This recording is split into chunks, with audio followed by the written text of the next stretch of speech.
sensiz yotaman, seni boshdan yotaman. Kelishingizda qovun esdan chiqmasin. Tarvuz olib kelgin o'g'lim. Qovun tarvuz olib kelaman-da sizlar uchun. Pampersam esdan chiqmasin. Pampers ham olib kelaman. Qanaqa pampers? Bizning vaqtimizda pampers yo'q edi. Bolaga yaxshilab qarash kerak, kelin.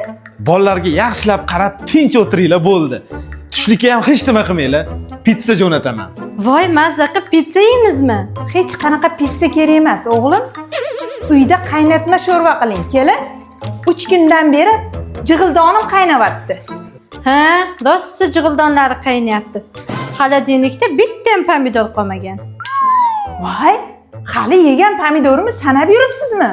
Oyi, mazangiz bo'lmasa kechani o'zida poliklinikaga chiqmabsizlar-da. Yoki yuring, hozir chiqib kelamiz. Doktorga borib, o'chirt kutib o'tirasanmi? Vrachimiz kimligini ham bilmaymiz. Yo'q, noto'g'ri o'ylayapsiz. Hozir yangi Dimet tizimi ishga tushirilgan.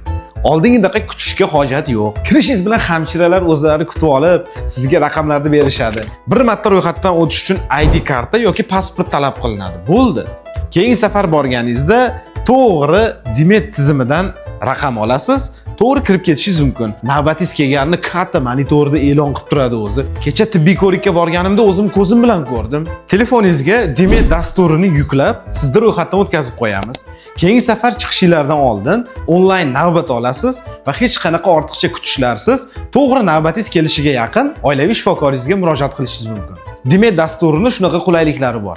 Voy, zo'r bo'pti-yu. Bundan tashqari shifokorlarimiz bizga yozib bergan dori vositalarini Dimet tizimi orqali yozib, maxsus printerlarda chop etib, qo'limizga berishadi.